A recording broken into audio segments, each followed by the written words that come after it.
I'm inviting everyone to please find your seat. Amen? Amen.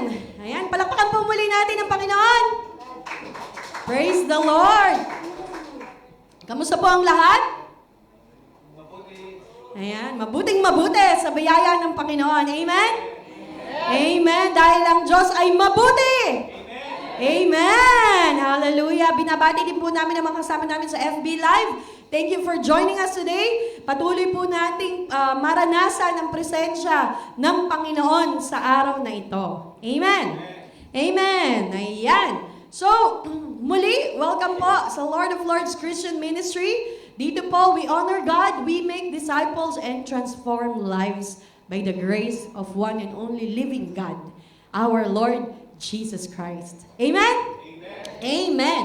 At magpapatuloy pa rin po tayo sa ating series na, sabay-sabay po, One God, One Body, One Church. Ayan, ito po ay mula at hinango sa Ephesians chapter 4 verses 4 to 6, kung saan patuloy po tayong tinuturuan about spiritual unity. Emphasizing that despite of diversity, pakitingnan nga po natin yung ating mga katabi. Ayan, galing yan sa iba't ibang dako ng Pilipinas. Ayan, galing sa iba't ibang lahi. Amen. Despite of diversity, coming from different parts of the world. Ayan, hindi nyo alam, mayroon tayong mga kasamang ibang lahi dyan. May mga lahi. Amen? May mga lahi tayo, di ba? Tayo'y dugong Pilipino. All believers form a single, undivided, amen? Body of Christ, under one Lord, one faith, and one baptism. Amen ba kayo dyan? Amen. Ayan. Halos ilang buwan na po nating tinatalakay ang series na ito.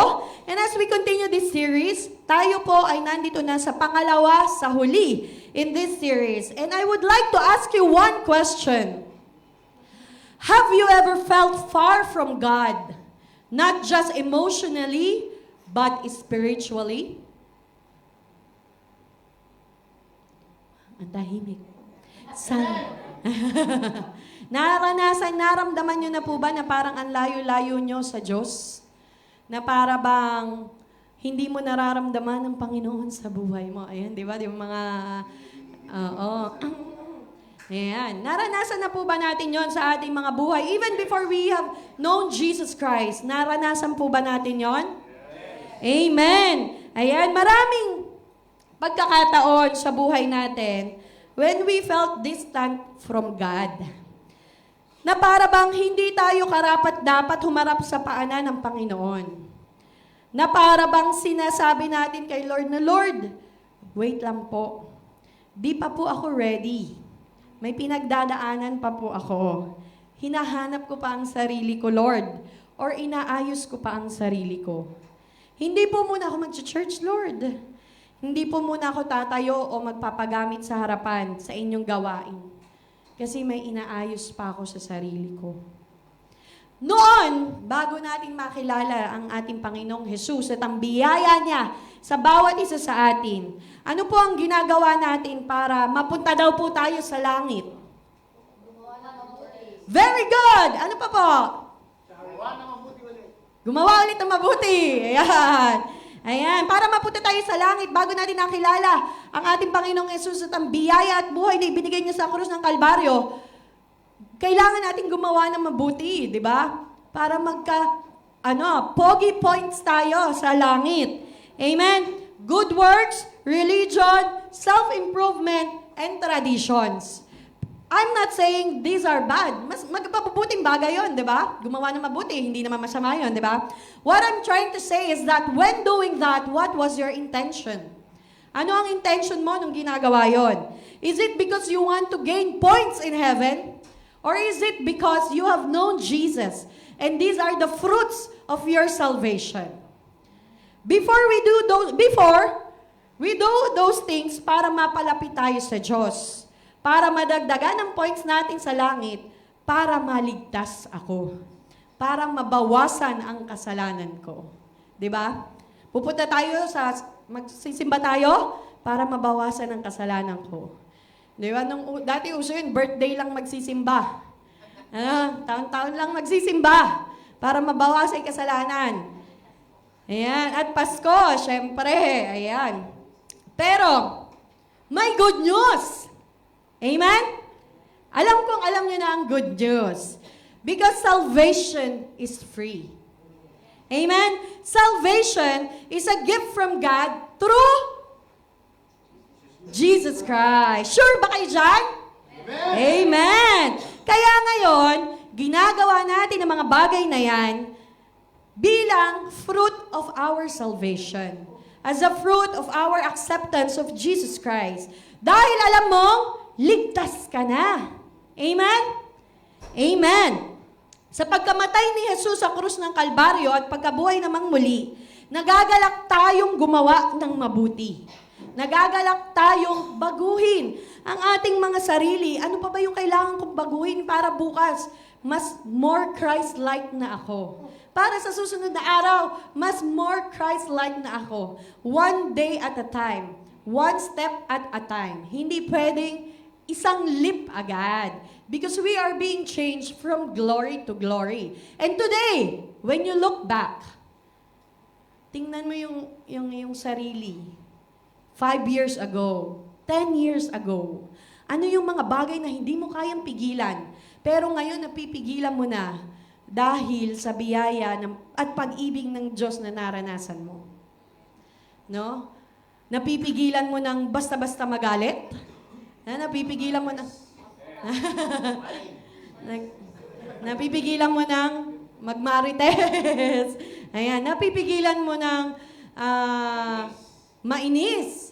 Ayan, yan kasi yung mga akala natin maliliit na bagay na mayroon tayo. Pero dahil sa naranasan natin ang pag-ibig ng Diyos, unti-unti tayo'y binabago ng Panginoon sa biyaya niya. Amen? Hindi pa man tayo perfect. Because nobody's perfect. Ayan. Pero dahil sa biyaya ng Panginoon, unti-unti tayong binabago ng Diyos. Amen? Dahil alam mong, niligtas ka ni Jesus. Amen? Amen? Amen. Pero, the real problem why humanity cannot come to God is because of what? Amen. Nakikita po natin ang picture sa ating harapan. May malaking bangin. Ayan. Kung sarili mo lang, kaya mo bang tumalon from one cliff to another? No. Even your good works, your money, and even going to church, if you miss that one thing. Yung nakapagitan sa Diyos at sa tao ay kasalanan. Amen? Kahit anong good works, kahit ganong kadami mong pera, kahit punta ka ng punta sa church, kung nakakalimutan mo ang pinakamahalagang bagay, bakit ka pumupunta sa church? Bakit ka gumagawa ng mabuti? Hindi maaabot ni numan ang Diyos. Everyone is a sinner. Amen? Amen? Ay, parang ako lang sinner. Ayan. Lahat po, ako lang, sorry na po. Ayan. Ayan. Our own works and religion are not enough. There is no ladder na mataas o mahaba enough, nor no jump. It's so strong for a human to be able to jump from one side to another para maabot natin ang Panginoon. But there's good news. May good news na naman. Pakisabi po sa katabi nyo. Good news. Tuwing katapusan, may good news, di ba? Amen. Praise the Lord. Ayan, yan ang iniintay natin. 20 na ngayon, konting kapit na lang. Ayan. Ayan, praise God. May good news. Because there's a bridge. And that bridge came down from heaven. That bridge has name. And His name is Jesus. Amen. Palakpakan nga po natin ang Panginoon. God loves us. Amen. Bakit sabi po sa katabi nyo, God loves you. God loves you. Yan. Mahal ka ng Diyos. That's why Jesus Christ died to pay for your sin. Amen? Jesus came down from heaven for you and me so we can all reach God. Ang Diyos na mismo ang gumawa ng paraan upang makaabot tayo sa Kanya. Kasi nga hindi at walang makakaabot sa Panginoon. Kaya ang Diyos na mismo, siya na din. Sabi ni Lord, ako na din. Ang gagawa ng paraan para makaabot ang humanity sa Panginoon. And that is through Jesus Christ. Though we are unworthy, Jesus paid our debt when He died for you. Amen? Sabi po sa Romans chapter 6 verse 23, for the wages of sin is death, but the gift of God is eternal life in Christ Jesus our Lord. Sabi po, the gift of God is eternal life. Through who? Christ Jesus our Lord. Walang iba.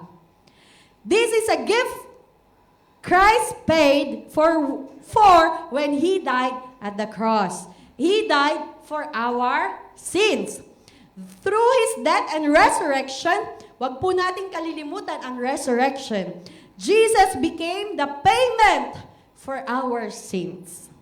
Now, we do not have to pay for our sins. Kailangan mo pa bang pagbayaran yung mga kasalanan mo? Hindi na, kasi bayad na sa krus ng Kalbaryo. Amen. By His grace, salvation, the cure for sin and death is provided. Therefore, we must acknowledge our need for Christ. We need Jesus Christ. Amen? Do we need Jesus in our lives? Amen. Amen. And today, we aren't just talking about the bridge. About that bridge. We will talk about the only person who can stand in the gap for everyone regardless of their background. Amen? Ang topic for today is one mediator and advocate for all. Amen? Samahan niyo po ako sa panalangin. Panginoon, maraming salamat po dahil patuloy niyong ipinapaalala at ipinaparana sa amin that you have died on the cross for each and every one of us, Lord. That you have resurrected, overcame death, para ang bawat isa po sa amin ay magkaroon ng buhay na walang hanggan. We all need of you, Jesus. Kailangan ka po namin sa aming mga buhay. Patuloy po kayong mangusap sa bawat isa sa amin. Kayo lang po at walang iba ang makita, maranasan sa lugar na ito. This is all we pray in the mighty name of Jesus. Amen. Ayan, alam ko na alam nyo who is that one mediator and advocate for all. Pero, para ba maunawaan pa nating lubos at atin pang maalala what is it about, ay pag-uusapan po natin ngayong umaga. Jesus Christ as mediator. Because we know Jesus Christ is our Savior. Jesus Christ is our Lord. Amen? Jesus Christ is our healer. Amen? Ngayon pag-uusapan natin Jesus Christ as our mediator. Kanino? Sa Diyos. Ano nga po ba ang mediator? Sa Tagalog? Tagapamagitan. Is the one who stands between two parties to bring reconciliation and peace. Sabi po sa 1 Timothy chapter 2 verse 5, for there is one God and one mediator between God and man, the man Christ Jesus. Jesus is anchored in heaven because why? He's fully God. Amen? He is also anchored on earth because He is fully man. Without Him, there's no access to God. Through Him, there's reconciliation with God. Amen? Without the bridge, access is impossible. With the bridge, reconciliation becomes possible, but one must walk across. The bridge is there. We have to walk across that bridge. Hindi pwedeng hilahin ka ng bridge. you have to walk across that bridge para makaabot tayo sa Panginoon. Amen. Jesus mediates because God is holy. Jesus is holy because He is from heaven. He is also a human, and humanity is sinful. But Jesus is sinless. Amen? Because He is God that became man. Reconciliation, because God is holy. Reconciliation requires a righteous representative. Amen? Doon po sa Old Testament, they have high priests, kung saan itong high priest ang may daladala ng kanilang pinakamainam, walang bahid na alay sa loob ng templo, sa kabanal-banalan. Amen? And that priest ay dadaling niya yung offer na yon para humingi ng kapatawaran sa kasalanan ng lahat ng kanyang nasasakupan. And yung priest na yon, nakasalalay ang kanyang buhay. Dahil noon, nung hindi pa bumabalik si Jesus Christ, wala pang bridge, no, isang pagkakamali lang, baka hindi na siya lumabas ng buhay. But dahil mayaman ang biyaya ng Panginoon, siya mismo ang nagbigay ng daan, ng bridge na magdudugtong sa human race that is sinful at sa holy God. It's because of Jesus who is God and who is man at the same time. Reconciliation requires a righteous representative. Walang tao na makakaabot sa pamantayan ng Diyos kundi si Jesus lamang. Ano ba yung mga qualification ni Jesus? Kaunti lamang ito, pero marami pa siyang qualification. I would like to give you an example. Kapag may gera, no, there are two hostile nations. Itong dalawang bansa na ito na hindi nagkakasundo cannot negotiate directly. Kasi syempre, yung isa i-insist, ito gusto ko. Yung isa, ito gusto ko. So, hindi sila magkakasundo. There is someone, a trusted envoy that will step in. Nakikita naman po natin sa mga nangyayari sa paligid natin. There is someone that will come in between para magkaroon ng common understanding itong dalawang nasyon na ito upang magkaroon ng isang understanding that speak both languages and accepted both government. Amen. In application, like Jesus, He speaks the language of God. Amen? At the same time, He also speaks the language of humanity. Amen? Because, ano yung language ng humanity? Weakness. Naranasan niya ang manghina. Naranasan niya ang suffering. Naranasan niya ang temptation. At the same time, He is God. Kaya naman, He is holy. He is just. And He is righteous. So that specific mediator, si Jesus lamang ang makaka-fulfill. No prophet, no priest, nor angel qualifies, only Jesus. Amen. In Hebrews chapter 2 verse 17, for this reason He had to be made like them, fully human in every way, in order that He might become a merciful and faithful high priest in service to God, and that He might make atonement for the sins of the people. So why only Jesus qualifies? Because sabi nga natin, He is fully God, He is fully man, He's sinless and substitutionary Savior.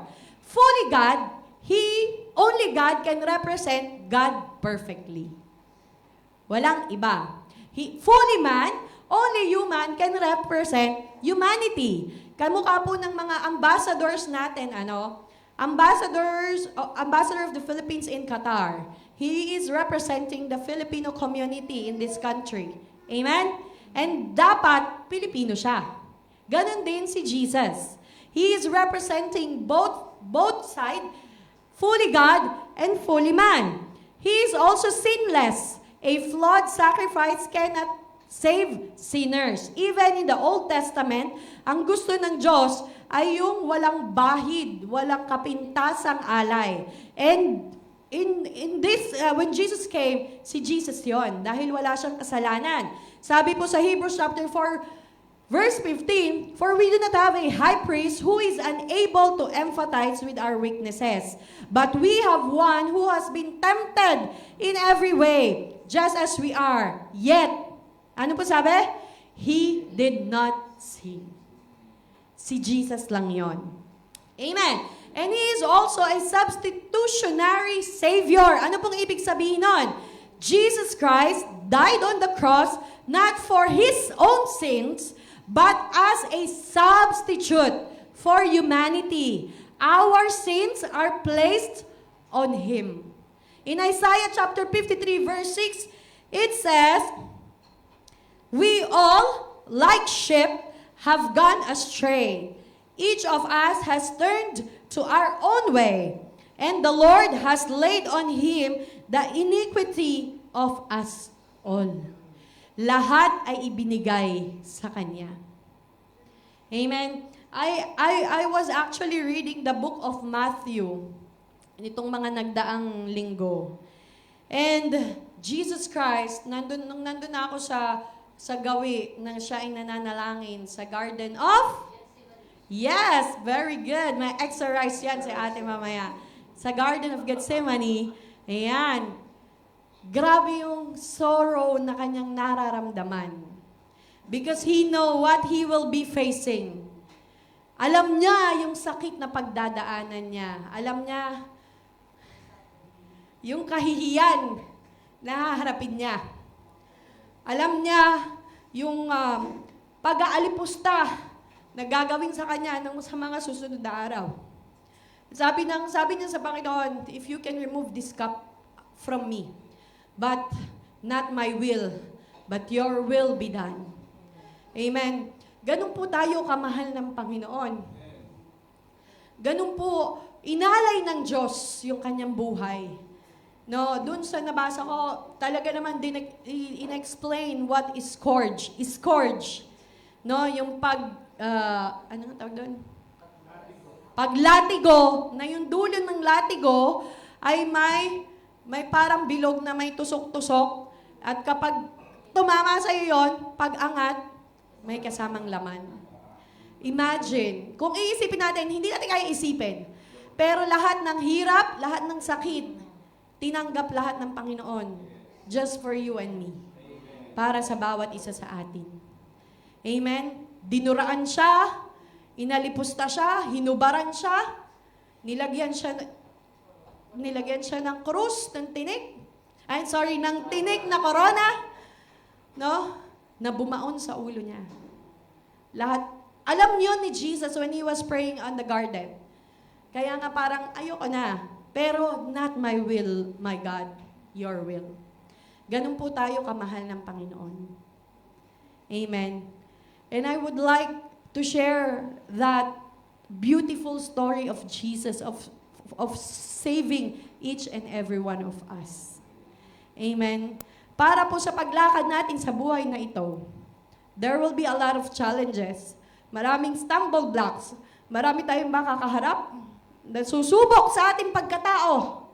Marami tayong mararanasan na susubok sa pasensya at pananampalataya natin.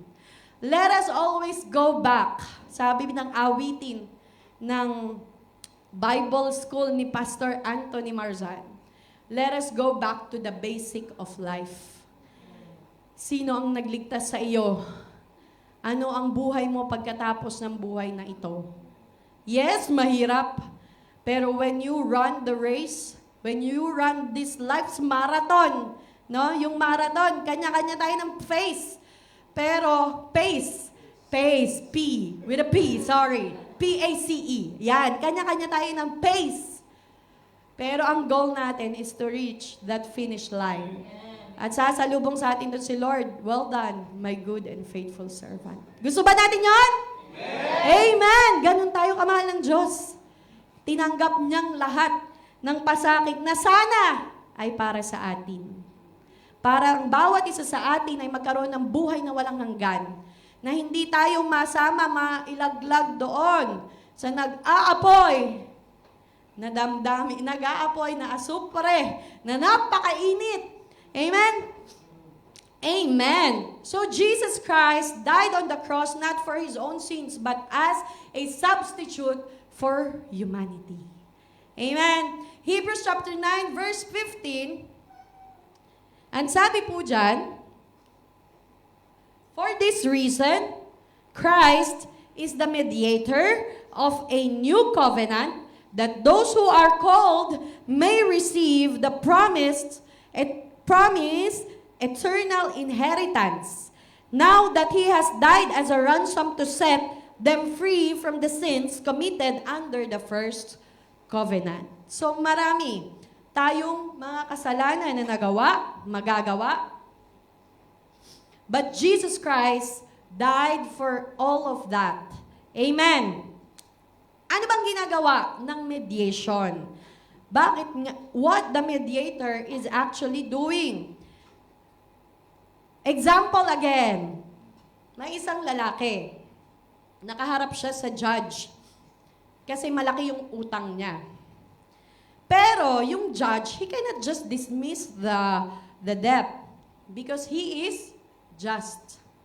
Siya ay tuwid. The man cannot pay because he is poor. Anong ginawa ng judge? Naawa siya sa lalaki. Ang ginawa ng judge, he stooped down, tinanggal niya yung robe ng kanyang pagiging judge, and he paid for the debt himself. Just like Jesus, at the cross, God did not compromise justice. Hindi pinawalang bahala ng Diyos ang lahat ng kasalanan ng sanlibutan, pero He satisfied it. Jesus did not negotiate forgiveness. Hindi siya, Lord, pwedeng ito lang yung bayad. Hindi. Pero, He paid for it in full. Sabi doon sa Isaiah 53:6, di ba? The Lord has laid on Him the iniquity of us all. Jesus Christ mediates not by negotiation, but by substitution. Siya ang tumayong tayo sa harapan ng Diyos upang mabayaran niya ang lahat ng pagkakautang natin ng ating mga kasalanan. Jesus Christ mediates by number 1, establishing the new covenant. Yun ay ang new covenant of grace. New covenant ng kanyang pagliligtas sa bawat isa sa atin. Offering His blood as a ransom for all. Dahil nung panahon na yon, they have to offer blood para sa kanilang mga kasalanan. So Jesus Christ did it. And granting direct access to God. Nagbigay siya ng daan upang ang bawat isa sa atin ay magkaroon ng direct access sa ating Panginoon. Amen. Amen. And scope of mediation, for example ulit, may barko, lumubog o lumulubog. There are lifeboats. Di ba? Sino pa nakapanood ng Titanic dito? Amen. Di ba may mga bangka sila doon na nakaabang yan sa mga gilid eh. Oo. Yung lifeboat has enough room for everyone. But only those who enter are saved. Pag hindi ka sumakay sa bangka, paano ka maliligtas? So, kailangan nating sumakay sa bangka na ibinibigay, inaalay sa atin ng Panginoong Jesus. Christ's atonement is sufficient for all. Sapat at higit ang ginawa ng Diyos para sa lahat. But effective only for those who believe. To who? Jesus Christ. It is freely offered to everyone. It's nakabukas siya. It's free. You just have to grab it. Amen? Yun po yan yung bagay na hindi pa marahil naaabot ng ating mga kaibigan, kapamilya, no? I know every one of us has this desire to bring this specific person sa Panginoon. And yun yung kailangan nating maabot, yun yung kailangan nating maipakita sa kanila that Jesus Christ's grace, the gift of salvation is free for you. You just have to ride on it. Amen.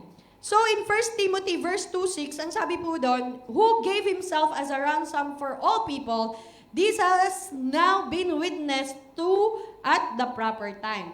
The lifeboat is not limited. Hindi po limitado ang biyaya ang kaligtasang ibinigay ng ating Panginoon sa bawat isa sa atin. Jesus Christ is offering not limited lifeboat, but refusal is. Ano daw po yon? Yung lifeboat na nilaunch ni Jesus has enough room for everyone. Kasi as much as possible, ang desire ng ating Diyos ay maligtas lahat. Walang nais ang Diyos na mapahamak sa atin. Kahit na ilang segundo na lang, ilang minuto na lang ng buhay mo, gagawa at gagawa ang Diyos ng paraan para makuha ka niya at madala ka niya sa langit. He will always make a way. Amen? He will always make a way. Kaya hindi ito limited. Ang limiting factor is not the lack of lifeboat, but rather the act of refusing it. Yun po ang naglilimita kung sino ang pwedeng sumakay sa bangka. Yung pagtanggi natin sa katotohanan ng ating Panginoong Hesus ay namatay sa krus ng Kalbaryo, binayaran ang ating mga kasalanan, hinugas ang kanyang dugo, at nabuhay na magmuli for each and every one of us, for us to be saved. Amen? His lifeboat is sufficient for all humanity. Sabi po sa John 3:16, ano pong sabi doon?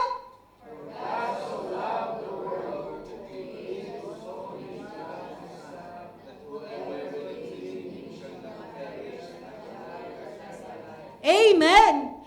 Whoever believes in Him. Hindi sinabing yung itong lahi lang na to. Na pag yung lahi lang na to ang naniwala, maliligtas sila. Pag Pilipino ka, hindi ka maliligtas. Kahit maniwala ka, hindi ka maliligtas. Sabi doon, whoever believes in Him. It's sufficient for all. We just have to receive Him as our Lord and Savior. Effective for those who believe. Sino po dito ang naniniwala sa ating Panginoong Hesus? Amen! That's why the lifeboat is effective for each and every one of us.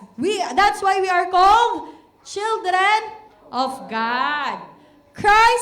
Jesus Christ is the only mediator, but His saving work is universally available. Available for everyone.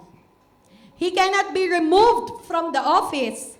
Nothing can be added. Walang makakapagtanggal sa kanya sa posisyon na nasaan siya, sa kanan ng Diyos, kanan ng kamay ng Diyos Ama, at walang makadadagdag sa kanya. Only Jesus is the mediator. Amen? Naunawaan na po natin ang mediator? Now we will go to Jesus Christ as advocate. Ano po ba ang advocate? Advocate ay tagapagtaguyod, taga-susog, taga-sige na please, yung mga ganon. Taga-susog, ayan. An advocate is a person who publicly supports, pleads for, or defends a specific cause, policy, or another person's interests. So Jesus Christ is not just our mediator. He is also the advocate for all. Bakit ba kailangan natin ng advocate? Sabi sa Greek, the word parakletos means one called alongside to help, legal defender, or intercessor. Tingnan po natin itong illustration na ito. The defense attorney with scars. Sino po dito yung mga abogado? May kilalang abogado. Attorney. Si Kelso may ninong na attorney. Shout out kay Ninong Attorney. Yung po pangalan niya, attorney. Anyways. Ayan. So, a believer stands accused in a heavenly courtroom. Let us imagine like that. Ikaw, ako, nakatayo sa heavenly courtroom. Si Satan na nandun bilang witness, sabi niya, ito ang mga kasalanan niyan. Tsak, tsak, tsak, tsak. Ayan, nambusina ng malakas. Ayan, nagalit dun sa driver. Nagalit kasi kinat siya. Yung mga ganon. Ayan, guilty po tayo doon. Kaya sorry talaga sa Lord. Doon tayo binabago ng Lord every single day of our lives. No lies, no exaggeration. Yan. Diyan lang siguro hindi magsisinungaling si Satan na ilatag ang mga kasalanan ginawa natin. The evidence is accurate. Then, Jesus Christ stands up. Sabi ni Jesus, He is not denying the guilt, but showing His wounds. Jesus Christ does not argue innocent. He presents atonement. Sandali lang, binayaran ko na yung kasalanan na yan.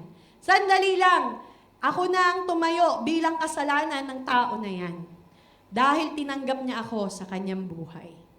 Amen? Ganun po ang ginagawang patuloy ng Panginoong Hesus sa bawat isa sa atin. Jesus does not argue innocence. Hindi niya sasabihin, hindi, innocent itong anak ko na to. Pero, iprepresent niya yung kanyang katawan na inalay sa krus ng Kalbaryo upang matubos ang lahat ng ating pagkakasala. And in 1 John chapter 2, verse 1 to 2, ang sabi po dyan, my dear children, I write this to you so that you will not sin. But if anybody does sin, we have an advocate with the Father, Jesus Christ, the righteous one. He is the atoning sacrifice for our sins, and not only for ours, but also for the sins of the whole world. Sabi dyan, sinabi ba dyan na hindi na tayo magkakasala? You will not sin. Pero, kung sakali na may magkasalang muli sa inyo, you have an advocate with the Father. And who is that? Jesus Christ. Amen? Amen. The scars speak louder than the accusations. Pag pinakita ni Jesus ang kanyang katawan na nagkasugat-sugat, wala na, finish na. Tinanggap ako ng anak ko na yan. And I have paid for all the sins that He had made. This is how Jesus Christ continuously be an advocate of all of us with the Father. Bakit continuous? Kasi habang lumalakad tayo sa mundong ito, nagkakasala tayo. Amen? Nung tinanggap pa natin si Jesus, hindi na tayo nagkasala? Sino dito yun nung tinanggap si Jesus, hindi na nagkasala? May isa tayo dito. Ayan. Oo, siya nang perfect. Ayan. Ayan. Grabe nga yun. Ayan. Pero, dahil nga magkakasala, alam ni Lord, magkakasala itong mga anak ko na to. Ito ba namang mga anak ko na itong napakababait? Di ba? Kaya si Jesus, hindi pa rin siya tapos. Akala natin, tapos na siya nung namatay siya sa krus ng Kalbaryo. Hindi. Nandun siya sa right hand of God. At advocate natin siya doon. Hindi. Tinubos ko na yan, Ito nga, tinanggap niya ako sa buhay niya. Kaya, patawarin natin ulit. Nagkasala ulit bukas, patawarin natin ulit. Patawarin natin ulit. Patawarin natin ulit. Amen? Because our God is God of many chances. Not just 2 chances, but many chances. Habang tayo'y nabubuhay, habang tayo'y may hininga, ayan, may binabago at binabago ang Diyos sa ating buhay. Amen? And we have to learn from our past mistakes. Let us try, by the grace of God, not to do the same mistakes over and over and over again. Amen? Mayaman po ang biyaya ng Panginoon. Kung akala natin hindi natin kaya, by our own works, by our own flesh, hindi natin kaya. Hindi talaga natin kaya. Pero dahil sa biyaya, napakayamang biyaya ng Diyos, kaya natin yan. Ang kailangan lang natin, isuko natin ang buhay natin sa Kanya. Amen? Amen? Sino po dito yung nakaka-relate? Kala ko ako lang yon. Ayan. Kasi sa umaga, di ba, pag nagdadrive ako, maiinis agad ako. Sabi ko, ay, sorry Lord, ang aga-aga ko namang naiinis. Ayan. So, ina-adjust. Basta magka-desire ka na magpabago ka sa Diyos, babaguhin ka ng Diyos paunti-unti. So medyo hapon na ako mainis. Di ba? Umaga, medyo hapon na. So baka sa mga susunod, hanggang sa hindi na ako, chill na lang tayo habang nagda-drive, no? Chill na lang tayo habang may kausap tayo iba. Kasi pag may mga napapanood akong mga memes, yung mga trentahin, sino ba dito yung mga trentahin? Ha? Ay, parang walang nagtaas na kamay. Ako lang ata trentahin. O baka mga 40 tayo dito, no? May bagong sinabi si Kuya Mark kanina, yung mga milinya daw. Milinya. Milinya ang noo. Ayan. So, akala namin kami yon. Yung palang may mga milinya ang noo. Ayan. So, yung mga trentahin, no? Isang salita mo lang, galit agad. So, parang, asan ba, mami? Nasan ba yung ganito? Andyan lang, di ba? Hindi ba? Ako na lang lagi. Yung mga ganyan. Yan. So, unti-unti, babaguhin tayo ng Panginoon. Yan, yung mga maliliit na bagay na akala natin walang impact sa buhay natin. No, let us assess ourselves. Saan ba ako gustong baguhin ng Panginoon? Amen? Kayo lang po makakapagsabi niyan. Hindi ko pwedeng sabihin sa'yo, uy kapatid, medyo lagi kang naiinis, pakibago-bago naman yung ugali mo. No? Kayo lang po makakapag-assess sa inyong mga sarili. Amen? It's between you and the Lord. At napakayaman po ng biyaya ng Panginoon. Amen? Amen? Amen! Kaya patuloy siya na nakaupo doon sa kanang kamay ng Panginoon para patuloy na maging tagapagtaguyod ng kanyang mga anak. Ano ba yung nature ng advocacy ng Panginoon? Example ulit. May bata at may magulang. No, yung bata, sino dito nung bata nakabasag ng pinggan? Amen. Ano ginawa nyo? Nagtago kayo. Nagtago kayo kasi magagalit ang nanay nyo. Nanginig. A child broke a valuable object in the house. Valuable nga, mamaya yung figurine na gustong-gusto nung nanay niya, di ba? Fearful, the child hides. Yung kapatid na matanda, the older sibling takes the child by hand. Inaya niya yung kapatid niya, dinala niya sa magulang niya. Sino dito yung may mga ate, kuya? Ako wala, kaya kayo lang tinatanong ko. Ayan. So, yung mga ate kuya, ano ginagawa ng ate kuya nyo pag may nagawa kayong hindi maganda?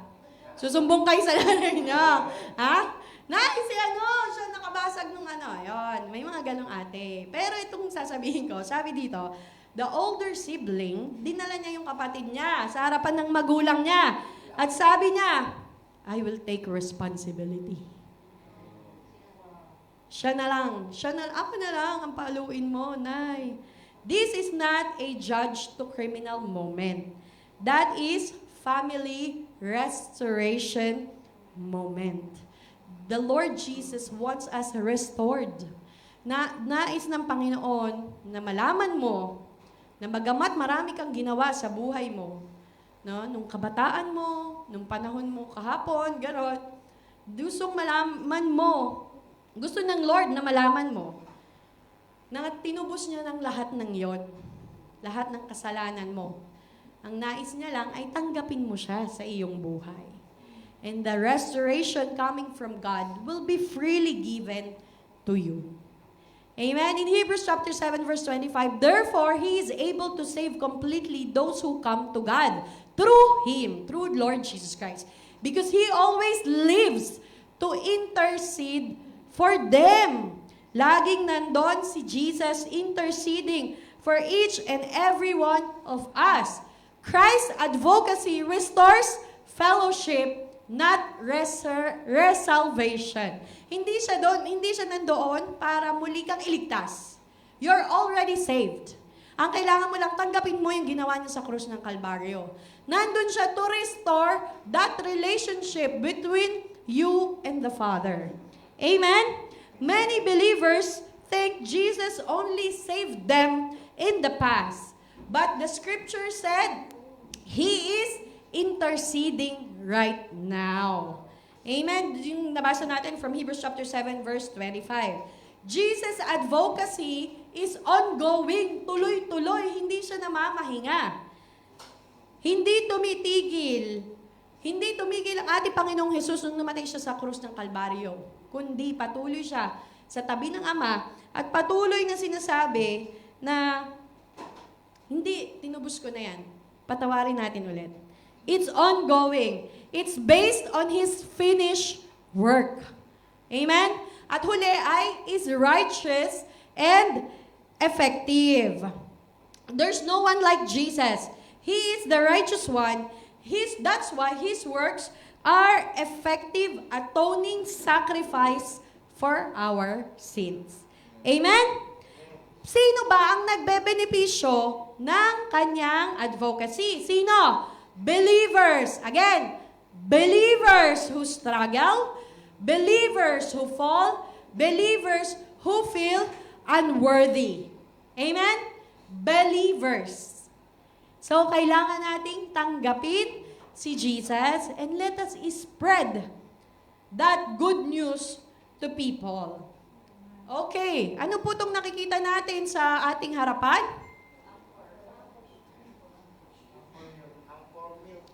Angkor. Ship. Sa taas ay ship. Sa baba ay angkor. So yung angkor ay angkor ng ship. Ships survive, and there's storm. Tama ba? Ships survive storms because anchors go deeper than waves. Amen? Yung anchor nandun sa pinakamalalim kung saan walang wave. So yung anchor na yon, your security is not in your grip on God. Kung ganong napakahigpit ng hawak mo sa Panginoon. Kasi tayo ay tao, we are in a human flesh, and we all fall short sa glory ng Panginoon. May panahon na maaaring medyo medyo lumuwag ang pagkapit mo sa Diyos. But your security is in His grip on you. Amen? Yung pagkapit niya sa kanyang anak, na hindi niya ito iiwan, hindi niya ito pababayaan, na kahit ilang beses ka magkamali, anak, hindi kita bibitawan. Amen? Nandito lang ako. Just come back to me. Uulitin ko ang istorya ng saranggola at ng tao. May nakarinig na po ba dito? Ng saranggola at ang may hawak ng tali ng... Sino po dito yung nagsaranggola ng kabataan? Amen. Guryon, yung malalaki, di ba? Tayo daw po ang saranggola. Anong meron ng saranggola? Tali or lubid. Di ba? Lilipad, yung saranggola, pag binitawan nung may hawak ng dulo ng lubid, makakawala. Amen? Pero, yung may hawak ng lubid, yung dulo ng lubid ng saranggola na tayo, ay ang ating Panginoon. Hindi niya yun bibitawan kasi ayaw niya makawala yung saranggola niya. Ayaw niya makawala yung kanyang anak. So, kapag gusto mo nang bumalik, Lord, kidkidin mo na ako. Kikidkidin ka na ulit ng Panginoon. Ganun po ang pag-ibig ng Diyos sa bawat isa sa atin. Parang saranggola, gusto mong umalagwag, go. No, di ba? Kasi free, meron tayong free will sa buhay na ito. No? Kapag gusto mong pag gusto mong pumunta sa isang lugar, di ba? Yung utak mo pa rin ang masusunod. Pag gusto mong umalis, tatakbo ka na, di ba? Pipigilan ka pa basta-basta ni Lord na patitigilin ka? Hindi. Because of our free will, kung gusto mong tumakbo, hahayaan ka ng Lord. Pero hawak niya lang yung dulo ng tali mo na pag gusto mo nang bumalik, kikidkidin ka niya at babalik ka na sa Kanya. Yun ang ating security. Hindi bibitawan ng Diyos yung dulo ng ating tali. Amen? Spiritual security is based on God's unwavering faithfulness rather than human effort. It means salvation and safety are secured by His strong, unshakable grasp on you, even when your faith feels weak. Kahit nanghihina tayo, kahit feeling natin hindi tayo karapat-dapat sa Panginoon, maglingkod sa Diyos. Pero mas matindi, mas strong, mas malakas ang unshakable grasp ng Panginoon sa buhay mo, rather than relying on your own ability. In Hebrews chapter 6 verse 19 to 20, sabi po dyan, we have this hope as an anchor for the soul, firm and secure. It enters the inner sanctuary behind the curtain where our forerunner, Jesus, has entered on our behalf. He has become a high priest forever in the order of Melchizedek. Let's have a quick review. Yan, review na. Yan, nagising na kayong lahat kasi review na. Ito po, iisa-isahin lang natin. The relationship between mediator and advocate. Yung mediator, it deals with reconciliation. Amen? While the advocate deals with ongoing intercession. Hindi na mamahinga ang ating advocate. Pangalawa, secured. Yung mediator, secured redemption. Yung advocate applies redemption. Paulit-ulit. Continuous yung application ng pagliligtas, pagtubos ko sa anak ko. Mediator, establish access. Nandun na siya, naka-bridge na siya. Yung advocate, maintains fellowship para hindi ka mawalay sa Panginoon. Siya yung patuloy na nagsasabi sa Lord na tinubos ko na yan, tinubos ko na yan. Mediator, work on the cross, and yung advocate, work on the right hand of God. In Hebrews chapter 1, verse 3, the Son is the radiance of God's glory and the exact representation of His being, sustaining all things by His powerful word. After He had provided purifications for sins, He sat down at the right hand of the Majesty in heaven. So, our Lord Jesus Christ is at the right hand of the Majesty in heaven, na patuloy at patuloy, na patuloy, na patuloy, na nananalangin at nagtataguyod ng kaligtasan na itinanggap mo nung siya ay iyong tinanggap sa iyong buhay. And in Hebrews chapter 7 verse 25, therefore, He is able to save completely those who come to God through Jesus, through Him, because He always lives to intercede for them. Jesus Christ is both the door through which we enter salvation. We can only enter salvation through Jesus Christ. Amen? And the one who stands at the door, ensuring, siya yung nagbabantay sa pinto, ensuring we remain secure. We remain on the salvation that we have received through Christ Jesus. Amen? In John chapter 10 verse 9 and 28, sabi niya po doon, I am the door. If anyone enters by me, he will be saved and will go in and out and find pasture. And I give them eternal life, and they shall never perish, neither shall anyone snatch them out of my hand. Hindi hahayaan ng Lord na ma-snatch ka ng kalaban. Amen? Hindi hahayaan ng Lord na ma-snatch ang iyong mahal sa buhay. We just have to tell them about Jesus. We just have to tell them that salvation, the free gift of salvation that our Lord Jesus Christ offered for each and every one of us. Amen? As a mediator, Jesus Christ as mediator, He opens the way. And as an advocate, He keeps us in grace. We are all under the grace of God. It's all because of the grace of God that we are here. Amen? We can do things for the Lord because of His grace alone. Wala pong iba. Wala po tayong maipagmamayabang sa Panginoon. Na ang galing ko kasi Lord kaya nagawa ko yun, di ba? Ang galing-galing ko Lord. Pero, saan ba galing ang galing mo? Amen? Everything in us, everything that is surrounding us, it's all from God. Wala tayong maipagmamalaki sa Panginoon. Ang magagawa lang natin ay gamitin yung mga gift na ibinigay sa iyo ng Lord para sa kapurihan niya. Para pag natapos tayo sa buhay na ito, He will tell you, well done, my good and faithful servant. Sino pong gustong makarinig nun? Amen. Amen. Can we give a clap offering to Jesus? Praise the Lord! Ayan, because Jesus Christ is our mediator and advocate, meron tayong exclusivity of Christ. We have assured of our salvation, we are confident in prayer, and we are called to faith and repentance. Amen? Amen. Final call. If you are far from God, come through the mediator.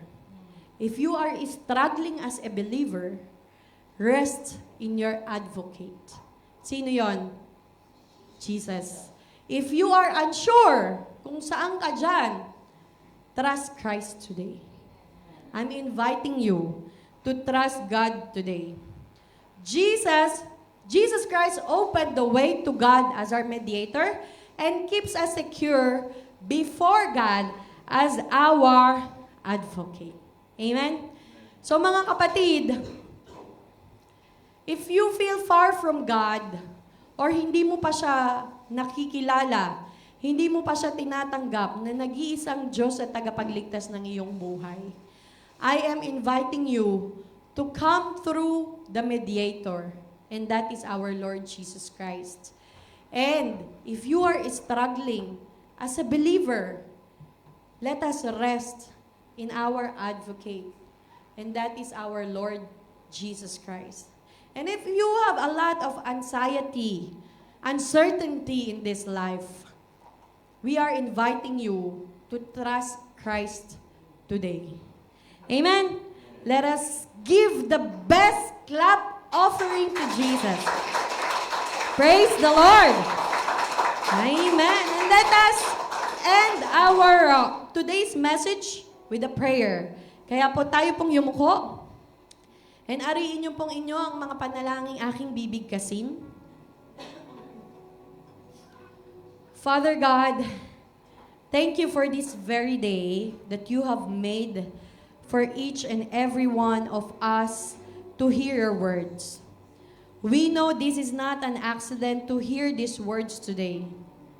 You are calling us for a greater purpose, a bigger plan for ourselves, for your church, and for your people. We believe that Jesus Christ, the Son of God, is the only mediator between God and humanity, and the righteous advocate for us believers.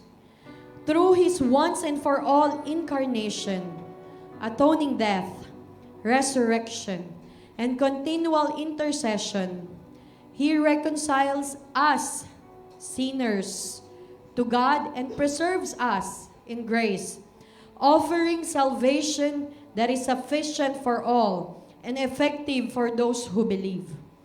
We pray, Lord, that we can share you and your good news of salvation to as many souls as we can reach.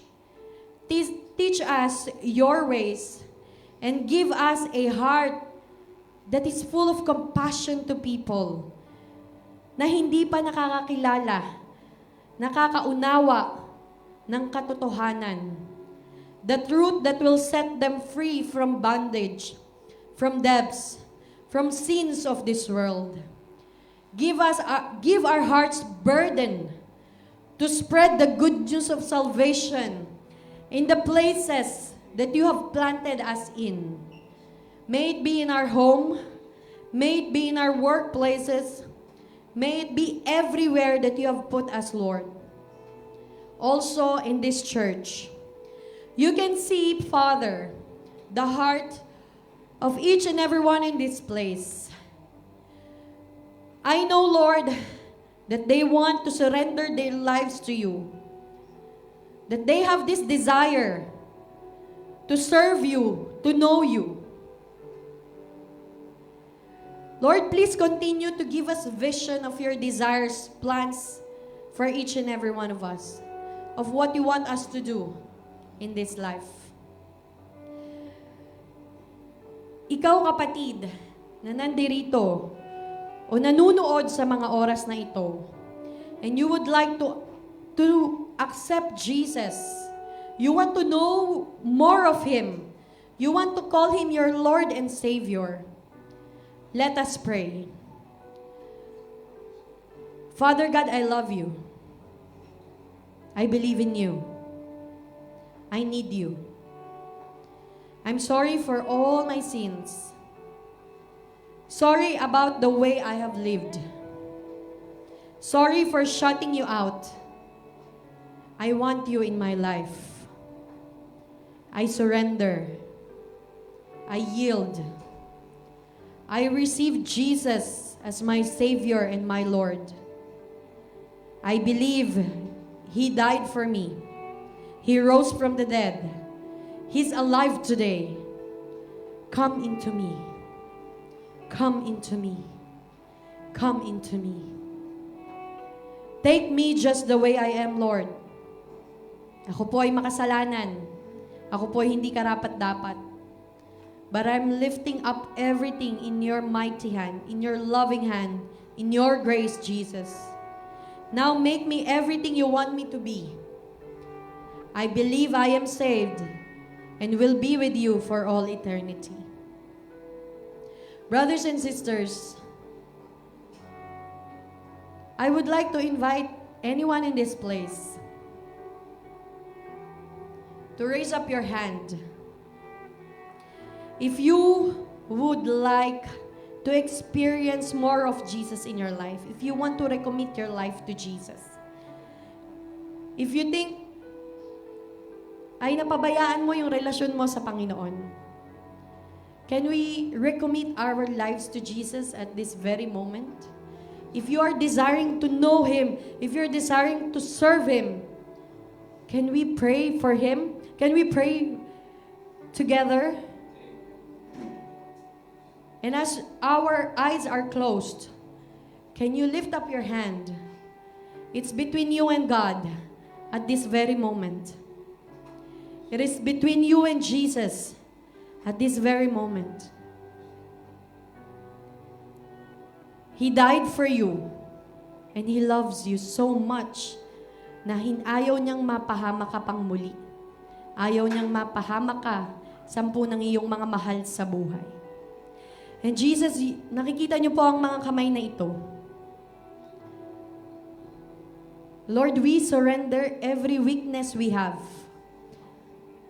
Yung mga ugali, mga bagay, mga habit na gusto naming mabago para kami ay mas lumago pa sa iyong biyaya, Panginoon. Ito po'y itinataas namin sa inyo, Panginoon. We believe, Jesus, in the richness of your grace in our lives, Lord. Na walang imposible sa biyaya mo. Walang imposible at wala kang hindi kayang gawin, Panginoon, sa aming mga buhay. You see these hands, Lord, and let these be hands ay patuloy na maglingkod sa iyo, Panginoon.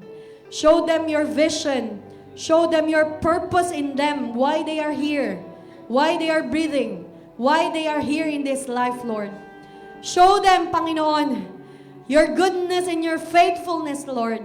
Let them witness, experience, Lord, your faithfulness in their lives, Jesus. And let their hearts be full of compassion, of burden, of sharing you sa mga taong nakapaligid sa amin, Panginoon. Na ang salvation ay hindi lamang para sa amin na nandirito sa lugar na ito. But the salvation, the free gift of salvation is for everyone, even out there, Lord.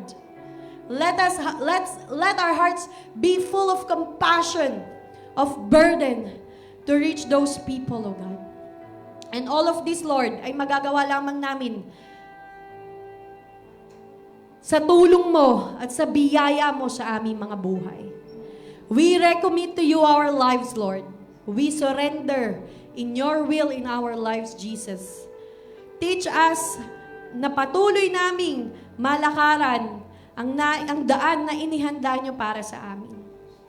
Patuloy nyo po kaming patatagin sa pananampalataya, Panginoon, through the love of Jesus in our lives. Salamat, Lord, sa walang hanggang kabutihan mo na kahit kailan na hindi magmamaliw. Sa pag-ibig mo, sa biyaya mo, na bago kada umaga. New every morning. Thank you, Jesus. We want to know you more, Lord. We want to know you more, Jesus. And Lord, we bind, rebuke, reject the works of the enemy to hinder us on our vision, on our focus to you, Lord. And we release your power, your will sa buhay po ng bawat isa. We release the will coming from you alone, Lord. It's not all about us, but it's all about you, Jesus, in our lives. Salamat, Panginoon. Ito po ang aming walang hanggang papuri at pasasalamat sa pangalan ni Jesus. Amen! Palakpakan po natin ang Diyos. Praise the Lord! Hallelujah!